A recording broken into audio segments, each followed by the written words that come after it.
2024 July 30.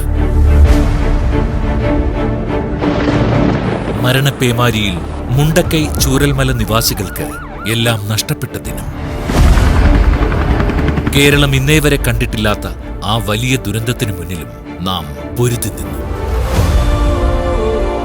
ആരെയും കാത്തുനിൽക്കാതെ ദുരിതബാധിതരെ സഹായിക്കാൻ four Wayanad എന്ന ധനസമാഹരണം മുസ്ലിം ലീഗ് പ്രഖ്യാപിക്കുന്നു. പിന്നെ കണ്ടത് ചരിത്രം. നാടൊറ്റക്കെട്ടായി ഏറ്റെടുത്ത ക്യാമ്പയിനിലൂടെ ഒഴുകിയെത്തിയത് കോടികൾ.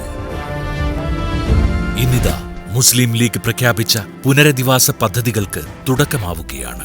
2025 ഏപ്രിൽ 9 ബുധൻ വൈകിട്ട് 3 മണിക്ക് തൃക്കൈപ്പറ്റ വെള്ളിത്തോട് നിർദ്ദിഷ്ട പദ്ധതി പ്രദേശത്ത് മുസ്ലിം ലീഗ് നിർമ്മിക്കുന്ന 105 വീടുകളുടെ ശിലാസ്ഥാപനം പാണക്കാട് സയ്യിദ് സാദിഖ് അലി ശിഹാബ് തങ്ങൾ നിർവഹിക്കുന്നു.